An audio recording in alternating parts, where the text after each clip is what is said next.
And what can make me whole again? Nothing but the blood of Jesus.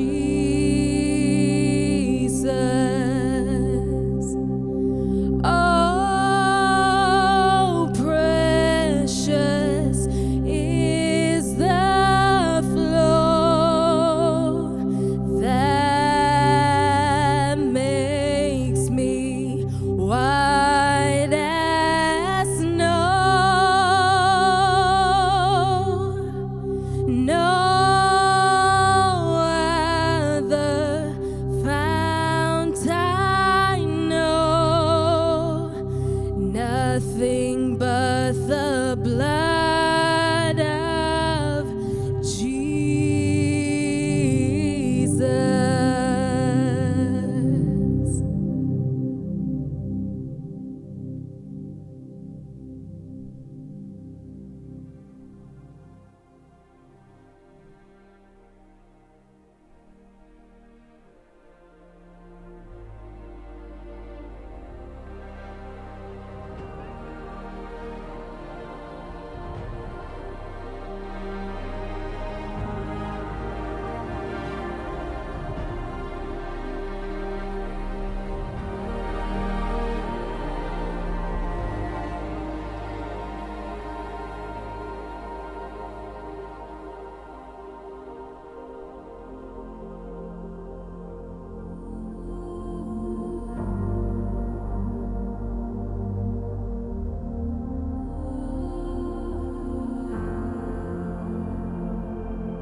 Yes, Jesus Christ is alive. He rose from the dead, and that day, that Easter Sunday morning, that first Easter, when Mary and Mary Magdalene and Salome went to the grave expecting to anoint a dead body, they saw the angel sitting there. And they said, "Where is Jesus?" The angel said, "He is not here, he is risen." I submit to you tonight that that's the greatest news the world has ever heard. He is not here. He has conquered the grave. He's alive.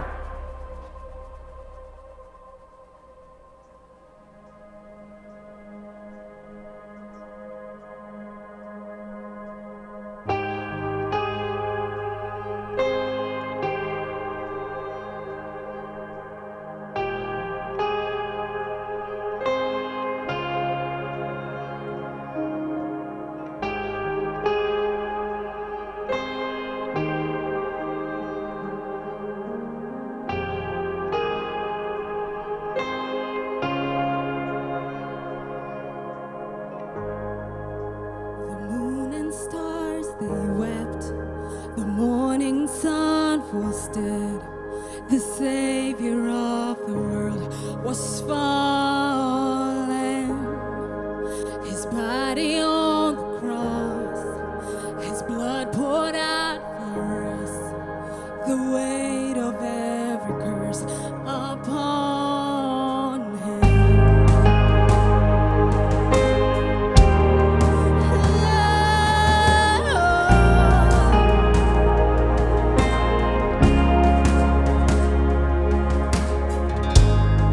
One final breath he gave, as heaven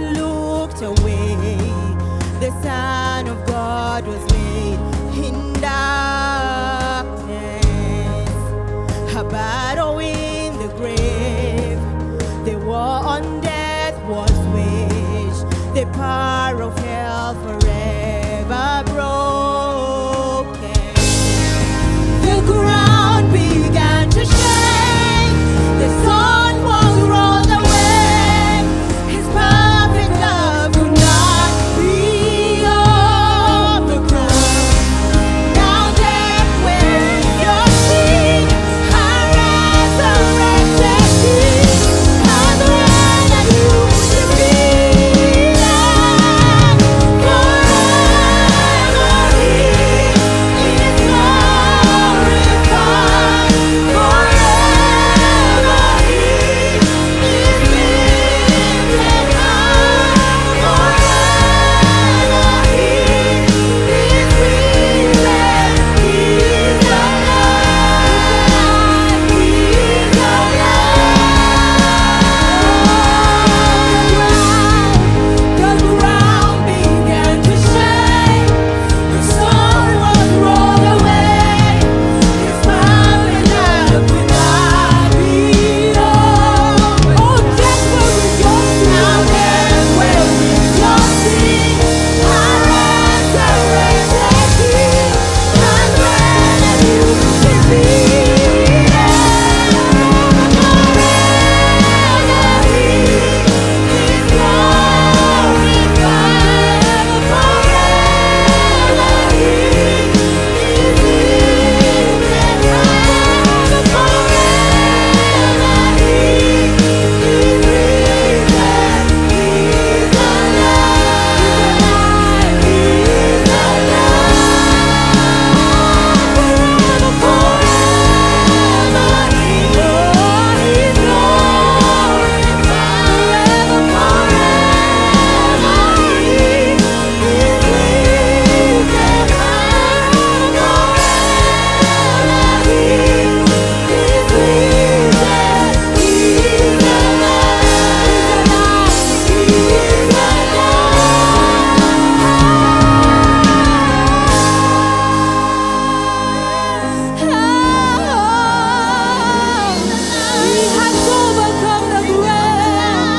Jesus has overcome the grave. Oh, death, where is your sting? Oh, Jesus has overcome. Oh, you've overcome. You've overcome. We sing hallelujah. We sing hallelujah. We sing hallelujah. The Lamb has overcome. Come on, sing with me. Say, we sing hallelujah. We sing hallelujah.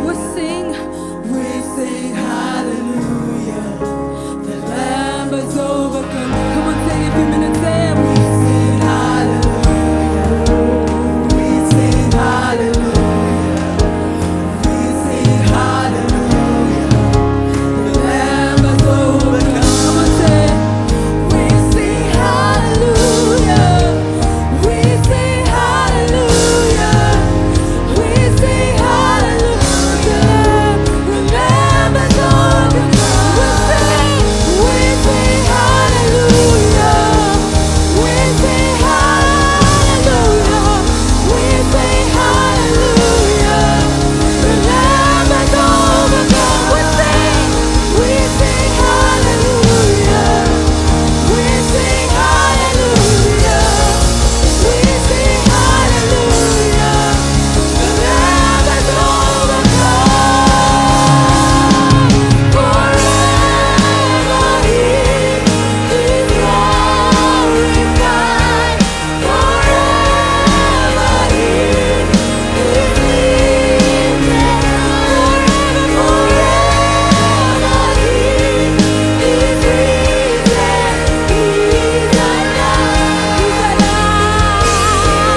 I trust you've had an incredible week. Just a few days ago, we were celebrating Easter. And when I think about Easter, and when I think about monumental events, speeches in the world, stuff that you cannot forget, for example, a phrase like, I have a dream. I can think of nothing that surpasses what we'll talk today, a phrase that is etched in history, something that literally altered the course of our destinies. And these are the words found in John 19, verse 30, when Jesus lay on that cross and declared, it is finished. Nothing beats that. We've had incredible speeches by incredible orators and speakers, but I think those are the words that changed the course and the destiny of this world. It is finished. And this past Sunday, Bishop talked about the two stops of Jesus. And he talked about what happened at the Garden of Gethsemane as Jesus was heading to Calvary. And so today we'll focus literally on what it is that happened at the cross. In John 4:34, the Bible says in the CEV translation, Jesus said, my food is to do what God wants. He is the one who sent me. I must finish the work he gave me to do. So as far as Jesus was concerned, his food, his nutrition was to complete his mission. And my prayer for myself, for you, is that we come to a place where maybe the burgers are not our most favorite food. Roast meat or barbecue meat is not our most favorite food, but just doing our life's mission, that will be the thing that brings us nutrition, the thing that keeps us alive, the things that keeps us going. Because when Jesus is talking about his food, he's talking about the thing that sustains me, the things that keeps me going, the things that brings me alive and keeps me alive is to fulfill God's mission. And my prayer for you is that we'll come to that place in our life where we say, doing God's will, doing God's mission, doing what I was assigned to do, that is what feeds me, that is what energizes me, that is what fills my life. And in John 19, verse 28, the Bible says, Jesus knew that by now everything had been completed. Not some things, everything. The Good News Translation, it says everything had been completed, not left in parts, everything had been completed. And in order that the scriptures come true, he said, I am thirsty. Verse 30, he says, Jesus drank the wine and said, it is finished. Then he bowed down his head and gave up his spirit. Just a couple of things as I introduce today's message. I love the last ending of verse 30. It says he gave up his spirit. So they did not murder him. They did not kill him. He gave up his spirit. That shows a sign of willingness. So it wasn't an issue that they actually killed him. Yeah, literally, when we look at what happened, they killed him. They crucified him. But the Bible says that you couldn't make him do something that he was not willing to do. He actually gave up his spirit, speaking volumes of the God we serve. The Bible says in John 3:16 that for God so loved the world that he gave his only begotten Son. And when the Son came, he gave his spirit. So God gave us Jesus, and Jesus was willing to give up his life for you and for me. So it's nothing that the devil did. I'm sure the enemy was clapping and excited, thinking, yeah, we got him, we did something. But devil, I'm here to announce that you did not do it. He gave it willingly for me. And so he declared those words, it is finished. When you look at that word in the original, in English it is 3 words, it is finished. But in the original it is actually one word that translates into a phrase in the English word. And this was a word that was used commonly back in the day under different circumstances. So just to give us an idea of how it was, I'll just give a couple of instances when it would be used, or how we can use it in today. So when a servant finished his work, he would come to his boss and he would say this phrase, it is finished. Meaning the assignment that you gave me, I've completed it. It is finished. If you went before a judge back in the day and you had completed your term, or you had paid whatever fine that they paid you. As the judge was finishing everything, completing and bringing everything to a close, he would say, "It is finished." It is finished. That's a word that they would use, that everything that needed to have been met has been met, and this case is closed. Today would say case closed, but they would say it is finished. Whenever accountant balances his books and you're paid, your debt, they will normally stamp something and it says paid in full. And you've seen that, they will say paid in full. But back in the day, this would be the phrase that would be used, "It is finished," meaning the debt is paid in full. You owe nothing more. It is finished. When a priest was done giving an offering, and everything was done, he had gone through the rituals and had fulfilled all the laws, they would use the same phrase and they would say, "It is finished." The sacrifice has been given and the work is done. It is finished. And so we look at a couple of things. What does "it is finished" mean for you? What does the work on Calvary mean for you? And point number one, just a couple of quick things. Point number one, when Jesus said "it is finished," what he was telling us is, I've taken care of your guilt. I've taken care of your guilt completely. And guilt has to do with the wrong that we have done, the acts that we have. It is interesting when you read John 18 and 19, we know that Jesus appears before Pontius Pilate and he's condemned to die on the cross. You did not appear before the judge. I did not appear before the judge. When we're thinking about God taking care of our guilt, it wasn't even just like he's looking at you from where you are and saying, "I've taken care of your guilt." He actually completely took care of your guilt. In actuality, you are never even found guilty. He's the one who appeared on your behalf as the one who had sinned, and he took your guilt upon himself. So when we think about eternal redemption, when we think about the work of the cross, it's not God looking at us from a distance and saying, "Yeah, I know you're guilty and I've taken care of that." When you read scripture, it's a totally different concept.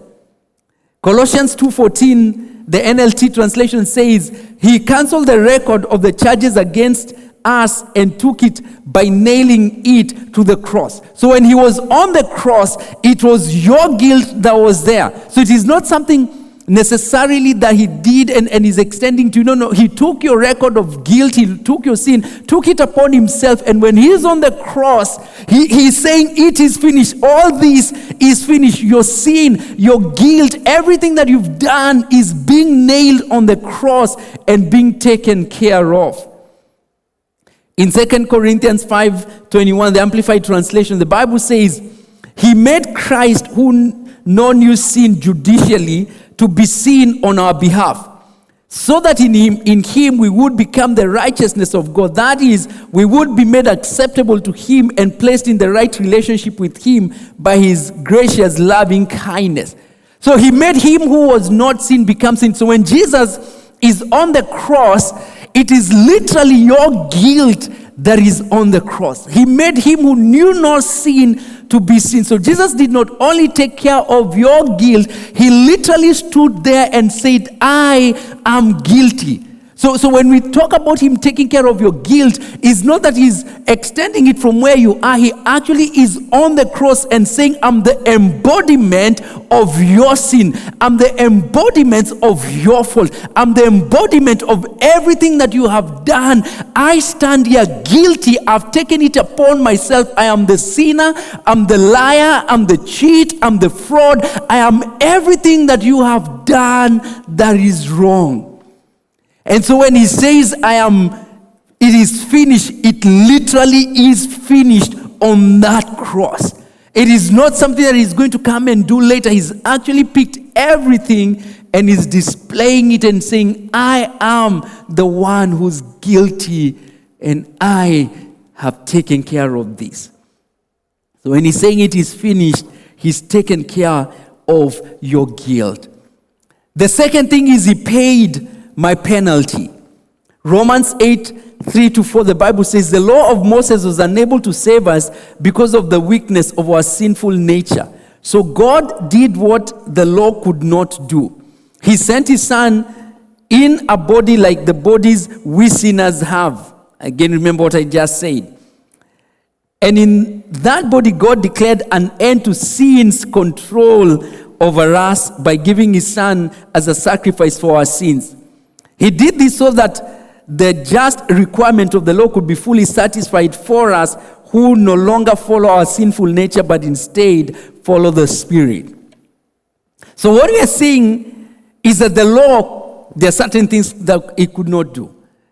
What the law was able to do is tell you, thou shalt not. This is what you cannot do. And the next thing it did is if you broke it, it had a penalty attached to it. So what the law was able to do is tell you, you can't do this. And if you do this, these are the consequences. The law did not have within it the power, the ability to keep you from violating it. It just told you what you could not do and what your penalty was. And that was a weakness of what it did. But a couple of things I'm seeing from that verse. One, Jesus comes to do what the law could not do. And that is pay for the penalty of sin. So if you sinned, you are penalized. But what Jesus comes to do on the cross is he says, one, I've taken your guilt, but the second thing is I'm going to pay the price for that guilt. I'm going to pay the penalty for that guilt. I'm going to take care of what would have been penalized you, the things that you were supposed to have taken care of. I am the one who's going to do that. And on the cross he's saying it is finished, meaning the price has been paid. Everything is settled in full. I'm not only taking your guilt on me, but I'm finding myself guilty and I am paying the penalty for it. Normally you'd go before the judge, you'd be found guilty and you would pay the penalty. But he's saying, I'm going to go before the judge, I'm going to take on all your fault, and then I'm going to pay the penalty for the sin so that the law is fulfilled. The second aspect of it says this, and this is exciting to me. In verse 3 towards somewhere in the middle, it says, and in that body God declared an end to sin's control over us. An end to sin's control over us. And I'll touch a little bit about that shortly.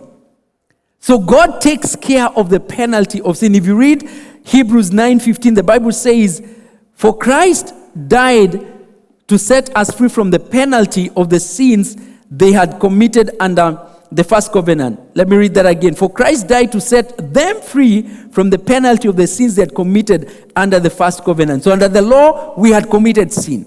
So he comes and he's saying, not only your guilt is taken care of, but the penalty is taken care of. That you don't have to pay for your own sin. He says, it is finished. The third thing that I'm seeing at the cross happening is he took away my shame. So he took away my guilt. He paid the penalty for my guilt, but he also took away my shame. And I'll explain what the difference between guilt and shame is. In Genesis 2:25, the Bible says, now the man and his wife were both naked, but they felt no shame. So we're seeing Adam and Eve, before sin comes in, they're naked, but they're not ashamed. They feel no shame. In Genesis 3:6, the Bible says the woman was convinced by the serpent. She saw that the tree was beautiful and its fruit looked delicious, and she wanted the wisdom it would give her. So she took some of the fruit and ate it. Then she gave some to her husband who was with her, and he ate it too. Verse 7. At the moment their eyes were opened, and they suddenly felt shame at their nakedness. So they sewed fig trees together to cover themselves. Verse 9. Then the Lord called to the man, where are you? Verse 10. He replied, I heard you walking in the garden, so I hid. I was afraid because I was naked. So before sin, these guys are naked, but not ashamed.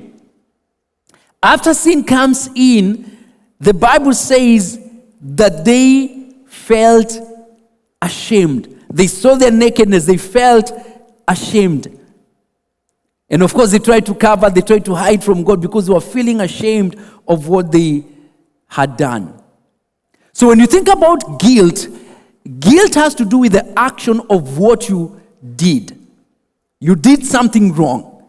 Shame has more to do with you feeling wrong. And I'll explain a little bit more. So when I do something wrong, if I lied, if I stole, if I cheated, I'm guilty of what I did. But more than that, I begin to loathe myself. I begin to look at myself and say, man, I'm a filthy human being. How could I do that? So there's guilt that has to do with action. Shame has to do with my own feelings about myself. And so these guys look at themselves, and because of what they have done, they're seeing their nakedness and they don't feel great about themselves. And I know there are many who might be listening to me who you're battling shame for stuff that you've done, stuff that you would never even want anybody to know. And I don't know what that could be for you, that you're holding a secret, something that you say, man, God, just keep this from people. I would be totally embarrassed if people knew what it is that I'm watching, if people knew what it is that I'm thinking, if people knew what it is that I did, back in the day. And you continue to battle a sense of shame. It is true, your guilt has been taken care of. You are born again. You love the Lord. And in your mind, you know that my sins has been taken care of. For you, that's not the struggle. You know that He paid for your guilt. But I'm here to tell you that He not only paid for your guilt, for the things that you did, but your shame is also taken care of. You don't have to carry the burden of shame, of the bad things, of the ugly things, or of the evil things that you did in the past, stuff that you'd rather leave in the closet. If you read Hebrews 12 verse 2, the Bible says, looking unto Jesus, the author and the finisher of our faith, who for the joy, I love that, who for the joy that was set before me, He endured the cross. The cross was not fun, but He endured the cross. Why was He enduring the cross? Despising the shame, and has sat down at the right hand of the throne of God. So we are saying that He's enduring the cross, and the Bible says that He endures the shame. He endures the shame of what happened. And the Bible uses two interesting words. The first one is despised. To despise is to look down upon, to think poorly of, to abhor, to detest, to disdain, to loathe. And so He's on the cross, and he's looking at His own shame. Shame means something that is base, something that is ugly, revolting, something that is grotesque, something that is embarrassing. And you can imagine, He's supposed to be the King of Kings and the Lord of Lords, the Savior of the universe. But He's bloodied, he's scarred, he has blood all over, He has no clothes. I mean, this was somebody who had respect in the community, and all of a sudden he's standing there looking terrible, looking bad, and he's ashamed, he's embarrassed, he has no clothes on him. And that was not fun. And the Bible says that he disdains, he abhors all that. But on the cross, He's taking that shame that was supposed to be yours, and He's saying, it is finished. This embarrassment, this revolting, ugly picture of sin, picture of sickness, picture of disease, I'm hanging it on the cross on your behalf. It is shameful, it is embarrassing, but I'm crucifying that shame and that embarrassment, and I'm declaring that it is finished. And I'm here just to encourage you and to tell you, whatever it is that you've done in the past, yes, you've settled that my sins are forgiven, but you still battle guilt of stuff that you've done. Every time you're trying to make a few steps forward, the enemy reminds you of the stuff that you've done, or of the sins that you've committed. He's so quick to speak at the back of your mind. He tells you don't have the moral authority to condemn sin or to speak about something. Remember what you did in your past. Stuff that you've never shared with your parents, maybe stuff that you've never shared with your wife, stuff that you've never shared with your spouse. with your husband, stuff you've never shared with anyone else, and the enemy keeps speaking. Remember what you did. Remember what you did. Remember how you lied. Remember who you slept with. Remember what you were watching. And you have a sense of shame in your life. I'm here to encourage you and to tell you that on the cross, when he died, he not only paid for your guilt, for the things that you did, but even how you feel about yourself. And he said, it is finished. You don't have to continue feeling like a terrible human being because he's taken care of that. As long as you've confessed your sin and your guilt before him, what he's saying is your shame is taken care of. So he took care of my guilt, paid my penalty. He took away my shame. And number 4, when he said it is finished, that tells me something that I don't need to add to what he did. I don't need to add to what he did. You don't need to add to what he did. In Genesis 3:21, after he finds Adam and Eve, they have sinned. What they do is they get some leaves to cover their nakedness, to cover their shame. But verse 21, after God looks at them and they know this is not a permanent solution, the Bible says, and the Lord God made clothing from animal skins for Adam and his wife. And this is powerful. When these guys get the leaves, you know, after sometimes these leaves are going to dry up. They're going to wither. But God says, I can do better than you guys. I'm going to provide you with animal skin, a covering. And this is something that was made of leather. And you'll agree with me, leather is better than skin. At your best, you can only cover yourself with leaves. Something that is temporal. It's organic but temporal. But God says, I'm going to do something better than that. That you do not need to do anything more. I'm going to clothe you with leather. I'm going to give you some very nice, expensive leather. It will not fade. It will not dry from the sun in 2 days, or you have to go and get some more. And I'm here just to encourage you. To encourage myself and to remind myself that I need to trust God's plan. At best, my plan is a leafy plan that will wither in just a couple of days. But when God does something, he does an incredible job, you don't have to add to it. In Isaiah 64 verse 6, the Bible says, all of us are dirty with sin. All the right things we have done are like filthy pieces of cloth. All of us are like dead leaves. There comes the word again. And our sins, like the wind, have carried us away. He's saying, whenever we try to do anything, our works are like filthy rags. What he's saying, I finished it. When I paid the price on the cross, it was complete. Your works don't add to what I did. I completely took care of it, and you don't ever have to feel like you have to add or do anything to add to what I did. In Romans 11:6, the Bible says, and since it is through God's kindness, then it is not their good works. For in that case, God's grace would not be what it really is, free and undeserved. He's saying it is by grace that you're saved. It is not your works. If it was to do with you, then grace would not be grace. Because if you're paying for it, it can't be it. And so what Jesus is saying, I finished this work on the cross. It is not by your works. It is nothing that you can do. Yes, we need to live a life that is holy and pure, but it has nothing to do with us. It has everything to do with him. Our own works, our own righteousness do not add to the work of grace, do not add to the work of the cross. So you don't need to add to anything. Because of the cross, when he said it is finished, he took care of my guilt, he paid my penalty, he finished and he took away my shame, and I don't need to add it. And finally, he paid for my future victory. When we think about being guilty and shame, it has everything to do with what we did in the past. And we've settled that was taken care of. But in Romans 8, the verse that I read, towards the middle of it, it says, and in that body God declared an end to sin's control over us. So he not only took care of what we had done, but he broke the back of sin. He took care of sin's control over us so that we can live a life of victory. So when he went on the cross, he did not just take care of what we had done. He knows that we are human beings. We have our own frailties. We have our own stuff that we keep doing.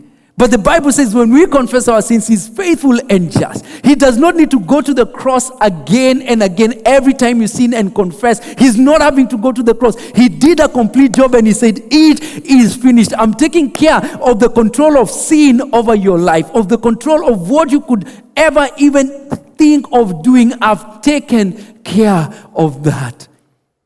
And this is encouraging to us that even in our own humanity, in our own frailness, that we know that whatever it is that I'm ending up doing right now and messing, that I don't have to go to the cross for myself, saying that, yeah, he took care of my sin 2,000 years ago, but because I sin today, I need to take care of it. He is saying that I'm assuring you victory over your past, but also victory into your future, that you can live a life of victory over everything that you struggle with.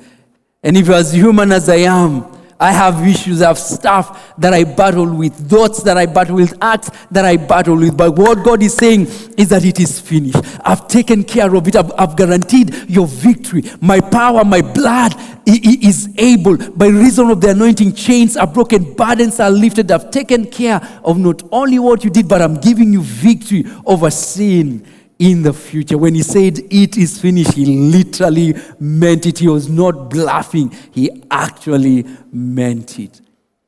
So on Calvary, he took care of all that. Took care of your guilt, paid the price for your penalty of sin. He took care of your shame so that you don't have to keep carrying it with you. Did such a thorough job, you didn't have to add on to it. And he says, I'm not only taking care of what you've done, but I'm guaranteeing you victory in the past. And you might be listening to me and you're not born again. You have not taken advantage of what he did on the cross. I end with words from a powerful hymn that was sung many years ago, and words that I first heard from a dear friend of mine who's gone to be with the Lord, Pastor Roche. And he shared this word many years ago as he was coming to the end of a sermon as exactly as I am. And these are words from a hymn called Show Me the Cross. And it says, just a little boy stood in tears on a busy street corner. What was he doing there? As he tried to explain, all he knew was his name. But it was late and beginning to rain. So I asked him about the place where he lived. He remembered an old church where the big cross was lit. Then his eyes opened wide and he said with a smile, if you can get me to the church, I can find my way home. And I remember as my dear friend shared these very words, it reminds me, and now might be you where you are feeling lost and saying, yeah, I only know my name. My dad is called Daddy, my mom is called Mommy. But you can see the joy in this young kid as he remembered, near where I live, there's a cross. If you can take me to the cross, I will find my way home. And that's my prayer for you, that you find your way to the cross. And if you can find your way to the cross, you will find your way home. Your guilt will be taken care of. Your penalty will be taken care of. Your shame will be taken care of. You will not need to add anything to what Christ did. And you can be guaranteed of victory, not only from what you did, but victory over what lays ahead of you. Let us pray. Lord, we thank you for what you did on the cross when you said it is finished. We thank you that my guilt is taken care of, my penalties are taken care of. We thank you, King in glory, that my shame has been removed. Thank you that I don't need to add to the work of grace. And I thank you that not only what I did, but victory for the future is taken care of. And I just lift those who are listening to me. People battling with different issues, guilt, shame. I pray that these words would reverberate into their lives, that it is finished, that they do not any longer have to continue carrying that guilt and that shame, because you did it all for them. And if you're there, you're not born again, just say this prayer after me. Say, dear Lord Jesus, I thank you for what you did on the cross. I realize that you paid it all for me.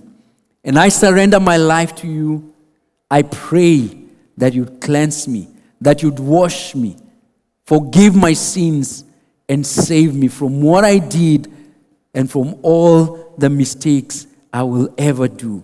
I surrender my life to you, and I declare that you are the Lord and Savior of my life. And if you're there, you're battling with shame, you're born again, but there are things that you've done in the past, things that are so embarrassing you'd never even want to share. I pray that you'd experience freedom right now in the name of Jesus, by reason of the anointing, by reason of the finished work on the cross. I declare freedom over you, freedom over your mind in the name of Jesus. And I rebuke and I bind all the works of the enemy, the voice of Satan that tells you you're not good enough. It is not because of what you did. It is because of what he did. You can never do enough to warrant or to delete the guilt and the shame. It has nothing to do with what you have done, but everything that he did. It is not the sins you committed, but the victory that he gave you on the cross. Lord, we thank you, King in glory, for we can stand not ashamed because of what you did on the cross. We give you glory and honor for victory that you've guaranteed us. And we thank you again for those words that altered my life, altered the course of destiny. It is finished. We give you glory and honor in Jesus' wonderful name. And what a joy it is to bring you God's word. And my prayer is that God would do a great work of grace in your life and that you'd experience victory. And we just want to encourage you to create time to avail yourself in church, whether it is here at Nema or a church near you, for those who are listening from wherever it is that you are. We pray that you would avail yourself, and I know that God will continue working great things in you and through you. And as you close, I want to give you an opportunity to be a blessing to God's work, and we'll have our giving options. And I know that even as you do that the Lord is going to greatly bless you, and he'll do a great work of grace. Again, remember those words as you retire to bed tonight, that it is finished. Paid in full. God bless you so much. Amen.